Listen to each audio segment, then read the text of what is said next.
আসসালামু আলাইকুম। জানবিডির আজকের ক্লাসের আলোচনার বিষয় অনার্স প্রথম বর্ষ থেকে দ্বিতীয় বর্ষে প্রমোশন পাওয়ার জন্য মোট কতটি বিষয়ে পাশ করতে হবে। একই সাথে আজকের ক্লাস আলোচনায় থাকবে ইমপ্রুভ বিষয়ে পাশ করার সবচেয়ে সহজ উপায়। শিক্ষার্থী বন্ধুরা, তোমরা যারা প্রথমবারের মতো জানবিডি ইউটিউব চ্যানেলের ভিডিওগুলো দেখছো তারা অবশ্যই আমাদের চ্যানেলটি সাবস্ক্রাইব করে দিবে। তো আমরা শুরুতে আলোচনা করি যে প্রথম বর্ষ থেকে দ্বিতীয় বর্ষে প্রমোশন পাওয়ার জন্য মোট কতটি বিষয়ে তোমাকে পাশ করতে হবে। একটু মনোযোগ দাও, তাহলে আমি খুব সহজেই পুরো বিষয়টা সংক্ষেপেই তোমাকে বুঝাতে পারবো। দেখো, বর্তমানে যে অনার্স কোর্স পরিচালিত হচ্ছে, বিশেষ করে 23-24 সেশনের এই কোর্সটা 2009-10 সেশনের যে রেগুলেশন, সেই রেগুলেশন অনুযায়ী কিন্তু পরিচালিত হচ্ছে। তো সেই রেগুলেশন হচ্ছে এটার ডাউনলোড লিংক আমি আমার ভিডিও ডিসক্রিপশন বক্সে দিয়ে দেবো। সেখান থেকে তুমি এটা ডাউনলোড করে নিতে পারবে। তো এখানে কিন্তু একটা স্টুডেন্ট একটা ইয়ার থেকে পরবর্তী ইয়ারে কিভাবে কত পয়েন্ট বা কয়টি সাবজেক্টে পাশ করলে সে প্রমোশন পাবে সবকিছু বিস্তারিত এখানে দেওয়া আছে। তো আমি চলে যাব এই রেগুলেশনের যে 12 নম্বর পৃষ্ঠা রয়েছে, সেই 12 নম্বর পৃষ্ঠায় যেখানে রেগুলেশনটা উল্লেখ করা আছে।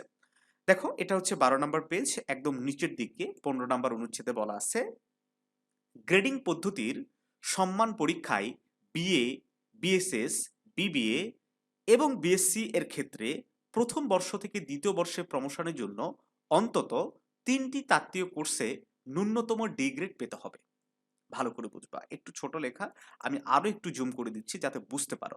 আবার একবার পড়ি যাতে পুরো বিষয়টা ক্লিয়ার হয়ে যায়। গ্রেডিং পদ্ধতিতে সম্মান পরীক্ষার ক্ষেত্রে প্রথম বর্ষ থেকে দ্বিতীয় বর্ষ প্রমোশনের জন্য অন্তত 3টি তাত্ত্বীয় কোর্সে ন্যূনতম ডি গ্রেড পেতে হবে। এখন প্রশ্ন আসবে এই যে বিএসসি স্টুডেন্টদেরকে নিয়ে। অনেক স্টুডেন্ট আমাকে প্রশ্ন করে যে স্যার, আমি যদি প্র্যাকটিক্যাল এক্সামগুলোতে পাশ করি আর তাত্ত্বীয় যদি একটাতে পাশ করি তাহলে কি হবে? 3টা সাবজেক্টে পাশ করলেই তো হবে। বিষয়টা ওইটা না, এখানে একদম স্পষ্ট করে বলে দেওয়া আছে যে অবশ্যই একটা স্টুডেন্টকে 3টি তাত্ত্বীয় পরীক্ষা অর্থাৎ লিখিত পরীক্ষা প্রমোশনের ক্ষেত্রে এই প্র্যাকটিক্যাল এক্সামগুলো কাউন্টেবল হবে না। বিষয়টা তোমাদের কাছে ক্লিয়ার? এখন আসি আবার দ্বিতীয় বর্ষ থেকে তৃতীয় বর্ষে প্রমোশনের জন্য অন্তত 3টি। মোট কথা হচ্ছে যে 50% সাবজেক্টে তোমাকে ডি গ্রেড পেয়ে উত্তীর্ণ হতে হবে। ওকে? তাহলে যাদের 7টা করে সাবজেক্ট আছে ফার্স্ট ইয়ারে, যেমন বিএসসি সাব ডিপার্টমেন্টগুলোর যদি কথা বলি, তো যাদের 7টা সাবজেক্ট আছে তাদেরকেও 3টাতে পাস করতে হবে। আবার যাদের 6টা সাবজেক্ট আছে তাদেরও কেউ এই 3টা সাবজেক্টে পাস করলেই তারা দ্বিতীয় বর্ষে প্রমোশন পেয়ে যাবে। তো এইটা গেল অনার্স তৃতীয় থেকে চতুর্থ বর্ষে প্রমোশনের জন্য 4টি কোর্সে ন্যূনতম ডি গ্রেড পেয়ে পাস করতে হবে। যাই হোক, এটা তোমাদের পরের জানার বিষয়, তারপরে তোমরা আগে থেকে জেনে থাকলে। এখন এখানে বলা হচ্ছে একজন শিক্ষার্থী কোনো বর্ষে উপধারায় উল্লেখিত প্রমোশনের শর্ত পূরণে ব্যর্থ হলে সে নট প্রমোটেড হবে।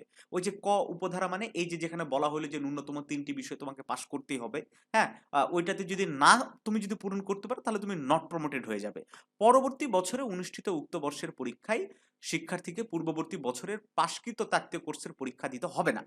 অর্থাৎ তুমি নট প্রমোটেড হয়ে ফার্স্ট ইয়ারেই থাকবা, কিন্তু ফার্স্ট ইয়ারে যখন আবার পরীক্ষা হবে, যে তুমি দুই একটা সাবজেক্টে পাস করেছো, ওই দুই একটা সাবজেক্টে তোমাকে আর পরীক্ষা দিতে হবে না, বাকি পরীক্ষাগুলা তোমাকে দিতে হবে। একই সাথে বলা হচ্ছে যে একই বর্ষে পরপর অনুষ্ঠিত 2 বছরের পরীক্ষায় প্রাপ্ত ফলাফলে উপধারায় শর্ত পূরণ করলে বা পরবর্তী শিক্ষাবর্ষে যদি সে প্রমোশন পাবে, আর যদি শর্ত পূরণ না করে তাহলে সে ড্রপ আউট বলে বিবেচিত হবে। আবারও বলি, ড্রপ আউট সেটা কিভাবে হয়? মনে করো তুমি প্রথমবার 3টা সাবজেক্টে পাস করতে পারোনি, পরের বারও তুমি 3টা সাবজেক্টে পাস করতে পারোনি, নট প্রমোটেড হয়েছে বারবার, মানে একই বর্ষে যদি 2বার নট প্রমোটেড হও তাহলে তোমার রেজিস্ট্রেশন বাতিল হয়ে যাবে এবং তুমি জাতীয় বিশ্ববিদ্যালয়ে আর অনার্স মানে কন্টিনিউ করতে পারবে না। এখানে অনুপস্থিতির একটা বিষয় খুব বিশেষভাবে উল্লেখ করতে হয় যে একটি কোর্সে অনুপস্থিত থেকে শিক্ষার্থী অন্যান্য সকল কোর্সে পরীক্ষা দিয়ে সেসব কোর্সে ন্যূনতম ডি গ্রেড পেলে পরবর্তী বর্ষে প্রমোশন পাবে। অর্থাৎ তুমি সর্বোচ্চ একটা সাবজেক্টে অনুপস্থিত থাকতে পারবে এবং বাকি সবগুলো সাবজেক্টে তোমাকে পাস করতে হবে। বাকি সবগুলো সাবজেক্টে যদি না পাস করতে পারো তাহলে আবার নট প্রমোটেড হয়ে যাবে। এবং ওই যে তোমাকে বাকি সবগুলো সাবজেক্টে পাস করে তুমি প্রমোটেড হলে সেটা কিন্তু আবার শর্ত সাপেক্ষে, এরকম তোমার রেজাল্টের পাশে সি লেখা থাকবে। হ্যাঁ, খুব একটা জটিল প্রক্রিয়া। এই জন্য আমি বলবো যে কোনো পরীক্ষায় কখনো পারো বা না পারো যত কষ্ট করে হলেও জাস্ট মানে প্রেজেন্ট হয়ে আসবে। একদম সিগনেচার করে হইলেও স্যারকে বলে মানে ম্যানেজ করে বের হয়ে চলে আসবে, কিন্তু অ্যাবসেন্ট থাকার চেষ্টা করবে না। তো এখানে আরো কিছু নিয়ম আছে, যাই হোক এগুলা না জানলেও চলবে। আর কোর্স ভিত্তিক যে নম্বর বন্টন, এটা নিয়ে তো আমরা একটা ভিডিও দিছি, তাত্ত্বীয় এবং ইন কোর্স ২ টা মিলেই কিন্তু সবকিছু হয়। তো এই তো গেল তোমাদের প্রমোশনের নিয়ম। এখন তোমরা অনেকেই আমাকে বলতেছো, যে কমেন্ট করেও বলতেছো যে এই যে ২-১ দিনের পর রেজাল্ট হবে, আল্লাহ আমাদের রহম করো, এটলিস্ট যেন প্রমোশন পেয়ে যায়। তো প্রমোশন পাওয়া তো এইটা খুব কঠিন কিছু না। সবাই প্রমোশন পাবা। খুব কম ১০০ জনের মধ্যে ১০ থেকে ১২ জন নট প্রমোটেড হবে। এছাড়া ১২ জন তাই বেশি, ৮-৯ জন এরকম নট প্রমোটেড হবে। বাকি সবাই কিন্তু প্রমোশন পেয়ে যাবে সেকেন্ড ইয়ারে। তো এইটা নিয়ে আসলে এত টেনশন বা এত চাপ নেওয়ার কিছু নাই। যেটা চাপ নেওয়ার বিষয় সেইটা হচ্ছে যে এই যে ফার্স্ট ইয়ারে সবারই দেখা যাবে যে 50% কেন, আমি বলবো যে 70% স্টুডেন্টের ২-১ টা সাবজেক্টে ইমপ্রুভ থাকবে। আমি কি বললাম? কথাটা বোঝাতে পারলাম? মানে 70% স্টুডেন্টের ২-১ টা সাবজেক্টে ইমপ্রুভ থাকবে। তোমার উচিত হবে এই জায়গায় চাপ নেওয়া যে তুমি সেকেন্ড ইয়ারে একই সাথে ভালো রেজাল্ট করবা, আবার ফার্স্ট ইয়ারে ইমপ্রুভ গুলা তুমি ক্লিয়ার করবা। এইটা নিয়ে যদি তুমি চাপ নাও তাহলে সেটা হবে বুদ্ধিমানের কাজ। রেজাল্ট তো রেডি হয়ে গেছে অলরেডি। যা হইছে হইছেই তো। ওইটা নিয়ে তো আর চাপ নিয়ে লাভ নাই। হ্যাঁ? তো এখন আসি যে ইমপ্রুভ বিষয়ে পাস করার সহজ উপায়। যে ২-১ টা সাবজেক্টে ইমপ্রুভ আসবে। আসলে ভাই একটা ক্লিয়ার কথা বলে দেই। ন্যাশনাল ইউনিভার্সিটির আন্ডারে পড়ে আ আসলে ইমপ্রুভ না আসলে অনার্সের মজাই নাই। ওইটা তাহলে তো 1, 2, 3, 4 এর ক্লাস হয়ে গেল। যে কোনো ফেল নাই। তুমি ফেল করতেছো বাট পরবর্তী ইয়ারে প্রমোশন তো পেয়ে যাচ্ছ। এটা তো কোনো প্রবলেম না তোমার কাছে। ঠিক আছে না? বাট তোমাকে একটু গুরুত্ব সহকারে পড়াশোনা করে ওইটাকে তোমাকে সময়ের মধ্যে ক্লিয়ার করে নিতে হবে। এইটা হচ্ছে কথা। দেখো, ফেল করছো, হ্যাঁ জানি। অনেক স্টুডেন্ট জীবনে ১ম বারের মতো ২-১ টা সাবজেক্ট তোমরা ফেল করবা। একবারে ভেঙে পড়বা। তো আগেই বলে দিচ্ছি, ভেঙে পড়ার কোনো রিজন নাই। ইমপ্রুভ দিলেই সব ঠিক হয়ে যাবে। তো ইমপ্রুভ এ পাস করার সবচেয়ে সহজ উপায় হচ্ছে তুমি যদি ফার্স্ট ইয়ারে তোমার ইমপ্রুভ থাকে, তাহলে তোমার উচিত হবে সেকেন্ড ইয়ারে ভালো করে পড়া। সেকেন্ড ইয়ারে যেন কোনো ইমপ্রুভ না আসে। এইটা চেষ্টা করা। এখন ফার্স্ট ইয়ারে ইমপ্রুভ আছে, এখন সেকেন্ড ইয়ারেও যদি ইমপ্রুভ থাকে, আসল চাপ হবে তখন। তোমার অনার্সই কমপ্লিট হবে না। হ্যাঁ, এই যে অনার্সে এত স্টুডেন্ট ঝরে যায়, এটার রিজন কি? হ্যাঁ? এটার রিজন হচ্ছে ফার্স্ট ইয়ারেও ইমপ্রুভ, সেকেন্ড ইয়ারেও ইমপ্রুভ, থার্ড ইয়ারে ইমপ্রুভ, মানে প্রত্যেকটা ইয়ারে ২-১ টা সাবজেক্ট ফেল লাগায় রাখছে। লাস্টে দেখা যায় যে ফোর্থ ইয়ারে এসে ও মনোবল হারায় ফেলে। যে এত ইমপ্রুভ আমি কবে ক্লিয়ার করব? এইভাবে আসলে পড়াশোনা থেকে যে সিটকে যেতে, যেতে আরো দূরে চলে যায়। দ্যাটস হোয়াই ও একদম ঝরে যায়। ১২০ জনের ডিপার্টমেন্টে সর্বশেষ দেখবা ভাইবা দিচ্ছ তোমরা ৬০ থেকে ৭০ জন। বাকি সবগুলো স্টুডেন্ট কি হারায় যায়, ঝরে যায়। তো এইটা ওই যে বাকি স্টুডেন্টের মধ্যে যদি না পড়তে চাও, তাহলে এখন থেকেই এই জানবিডি আজকের ক্লাসে যেটা আলোচনা হইতেছে না, এইটা একটু ভালো করে ফলো করার চেষ্টা করো। ইনস্ট্রাকশনটা একটু মেনে চলার চেষ্টা করো। যদি ৬০-৭০ জনের মধ্যে তুমি থাকতে চাও, ড্রপ আউট যদি না হতে চাও। তো শিক্ষার্থী বন্ধুরা, ইমপ্রুভ বিষয়ে পাস করার সবচেয়ে সহজ উপায় হচ্ছে সেকেন্ড ইয়ারটা ভালো করে পড়া। সেকেন্ড ইয়ারে তুমি ভালো করে পড়ো, সেকেন্ড ইয়ারে যাতে কোনো ইমপ্রুভ না থাকে এইটা চেষ্টা করো। ফার্স্ট ইয়ারে ইমপ্রুভ এমনি ক্লিয়ার হয়ে যাবে। সেটা কিভাবে? পরীক্ষার যখন রুটিন দিবে তখন থেকে একটা ভালো সাজেশন নিবা। ওকে? ভালো সাজেশন। যদি ম্যাথের সাবজেক্ট হয় তাহলে তোমাকে ভালো একটা প্রাইভেট নিতে হবে। ভালো একটা প্রাইভেট নিবা, সবকিছু ঠিক হয়ে যাবে। এটা নিয়ে আসলে চাপ নেওয়ার প্রয়োজন নাই। এখন আসি যে তোমরা তো ফার্স্ট ইয়ারে পরীক্ষা দিয়েছো, অনেক অভিজ্ঞতায় অর্জন করলে যে আসলে কিভাবে মানে ভুলগুলা কোথায়, কোথায় ছিল, কেন তোমার এই অবস্থা। তুমি জানো, তুমি কিন্তু রিয়ালাইজ করতে পারছো। তো সেই রিয়ালাইজের জায়গা থেকে এখন বুদ্ধিমানের কাজ হইতেছে বছরের শুরু থেকে সেই ভুলগুলো সংশোধনের চেষ্টা করা। যাতে ২য় বর্ষে ডেফিনিটলি একটা ভালো রেজাল্ট তুমি করতে পারো। ফার্স্ট ক্লাস যেন রেজাল্ট করতে পারো এবং মানে ফার্স্ট ইয়ারে যে তোমার গ্যাপ গেছে, যে একটু জিপিএটা কম, ওইটা যেন সেকেন্ড ইয়ারে যেন মেকআপ হয়ে যায়। এইজন্য এখন থেকে তোমাকে পড়া স্টার্ট করতে হবে। ইতিমধ্যে দেখো পরীক্ষা কিন্তু অনেক আগে শেষ হয়েছে। এখন অধিকাংশ স্টুডেন্ট বই কিনে নেয়। প্রাইভেট তো শুরু অনেক দূরের কথা।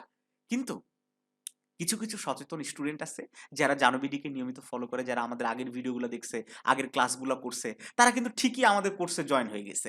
এই যে মেন্টর কোর্সে আমরা কিন্তু একটা ব্যাচ সেই নভেম্বরের ডিসেম্বরের ১ তারিখ থেকে চালু করেছি। ওরা ২০ দিন ধরে ক্লাস করতেছে। হ্যাঁ? আ পরীক্ষা দিচ্ছে রেগুলার। দেখো, আমি যদি ফেসবুকের একটা গ্রুপ, আচ্ছা এই মুহূর্তে দেখানো সম্ভব হচ্ছে না ফেসবুকের গ্রুপটা, তাহলে তোমাদের আমি দেখাতে পারতাম যে তারা রেগুলারলি ২ দিন পর, পর এক্সাম দিচ্ছে। কত সুন্দরভাবে তারা পড়াশোনার একটা এনভায়রনমেন্ট এর মধ্যে আছে। তো এই যে যারা বছরের শুরু থেকে শুরু করলো, তারা বেশি আগায় থাকবে? নাকি যে তুমি এখনো বই কেনোনি, তুমি আগায় থাকবে বলো তো? দেখো, আমরা একটা স্পেশাল ডিসকাউন্ট দিছি। আমাদের ২য় ব্যাচ 1st জানুয়ারি, আবার বলতেছি পহেলা জানুয়ারিতে আমাদের দ্বিতীয় ব্যাচটা শুরু হবে। এই ব্যাচটাতে অবশ্যই তুমি যুক্ত হয়ে যাও। প্রত্যেকটা ডিপার্টমেন্ট থেকে আমরা 50টা করে স্টুডেন্ট ভর্তি নিব। অলমোস্ট অধিকাংশ ডিপার্টমেন্ট মানে ফুল হওয়ার দিকে। ঠিক আছে? তো সিট সংখ্যা লিমিটেড। যদি ভর্তি হতে চাও ভর্তি হয়ে যেতে পারো। অনেকেই বলতে পারে যে মার্কেটিং এর জন্য বলতেছে। না ভাই, মার্কেটিং এর জন্য না।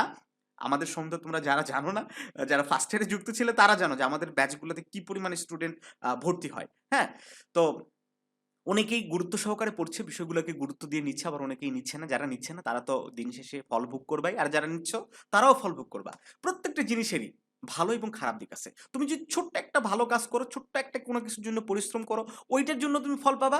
আবার ছোট্ট একটা কিছু যদি অবহেলা করো বা ওইটার প্রতি গুরুত্ব না দাও, ওইটার ফলও তুমি পাবা। সবকিছুরই ফল তুমি পাবা। এটা ঠিক। তো এখন তুমি ভালো ফল চাও না খারাপ ফল চাও, এইটুকুর বিচারবোধ অবশ্যই তোমার আছে, যেহেতু তুমি অনার্স সেকেন্ড ইয়ারে উঠে গেছো, উচ্চশিক্ষা নিচ্ছ। তো এই মেন্টর কোর্সে কেন ভর্তি হবে এক নজরে দেখে নাও। ইংলিশ কম্পালসরি সাবজেক্ট, সবচেয়ে বেশি সংখ্যক স্টুডেন্ট ফেল করে। এই যে থার্ড ইয়ারের রেজাল্ট দিছে গতকাল।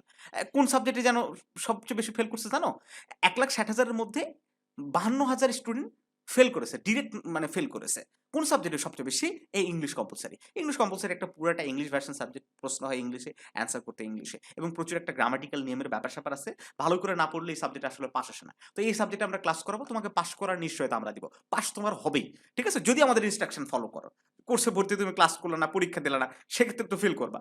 তো যাই হোক, তারপরে কি করবা? প্রত্যেকটা বিষয়ে আমরা হ্যান্ড নোট দেবো। কি পড়তে হবে না পড়তে হবে এই দোনোটা নয় পড়তে হবে না। আমরা গোছানো প্রশ্ন দেবো, প্রশ্নগুলো শেষ করলে তোমার সিলেবাস কাভার হয়ে যাবে। আবার পরীক্ষার আগে 100% কমন উপযোগী শর্ট সাজেশন অনেক আগেই 4 মাস আগে আমরা সাজেশন দিয়ে দিই। রুটিন মাফিক প্রতিদিন মানে প্রতি সপ্তাহে 2 থেকে 3টা করে পরীক্ষা নেবে, যাতে একটা স্টুডেন্ট সারা বছর ও নিজেকে পড়াশোনার মধ্যে রাখতে পারে। তারপরে কি? পরীক্ষা শেষ না হওয়া পর্যন্ত আমাদের সার্বক্ষণিক সাপোর্ট একটা গাইডলাইনের মধ্যে। তুমি যতই ভালো স্টুডেন্ট হও, তুমি যদি একটা গাইডেন্সের অধীন না থাকতে পারো, তুমি যদি একটা মানে মেইনটেন্যান্স এর মধ্যে যদি না থাকতে পারো, এমনি তুমি রাস্তা হারাবে। এটা স্বাভাবিক। আমি সবসময় একটা উদাহরণ টেনে নিয়ে আসি যে সাকিব আল হাসান এত ভালো খেলোয়াড়, হ্যাঁ? তার কিসের কোচ প্রয়োজন? সে তো নাম্বার 1 মানে পৃথিবীর মধ্যে ১ নাম্বার অলরাউন্ডার। তার তো বোলিং এর কোচের দরকার নাই, ব্যাটিং কোচ দরকার নাই। অথচ তার প্রত্যেকটা সেক্টরে একজন কোচ নিয়োগ করা আছে। কেন? ওর ট্যালেন্ট আছে ঠিকই, বাট ও যেন রাইট ট্র্যাকে থাকতে পারে, রাস্তাটা যেন ঠিক থাকতে পারে। ওর টার্গেটে যেন একদম ঠিকঠাক থাকে, অবিরত থাকে। এইজন্যই এই কোর্সটার দরকার আছে। তো আমি মনে করি আমরা এখানে এই কোর্সটার মাধ্যমে তোমার কোচ হতে পারবো আমরা, হ্যাঁ? আমরা রেগুলারলি তোমাকে গাইডলাইন দেবো। সেভাবে যদি তুমি পড়াশোনা করো, অবশ্যই ভালো রেজাল্ট হবে ইনশাআল্লাহ। তো যাই হোক, এটা আমরা স্পেশাল ডিসকাউন্ট দিচ্ছি। কোর্স ফি মাত্র ৳২,০০০। ৳১৫০০ দিয়েই তুমি ক্লাস শুরু করতে পারবে। বাকি ৳৫০০ তুমি তোমার সুযোগ সুবিধা মতো দিতে পারো। শিক্ষার্থী বন্ধু, আমি মনে করি এই সুযোগটা তোমার অবশ্যই কাজে লাগানো উচিত। আ 1st জানুয়ারি থেকে ক্লাস শুরু হবে। 25 ডিসেম্বরের আগেই তোমরা ভর্তি হয়ে যাও। তো দেখা হচ্ছে নতুন কোনো ক্লাসে। সবাই ভালো থাকো। আর যেকোনো পরামর্শ, যেকোনো গাইডেন্স এর জন্য ভর্তি হতে হবে এমন কোনো কথা না। তারপর আমাদেরকে WhatsApp এ নক দিবে। আমরা তোমাদের সহযোগিতা করব।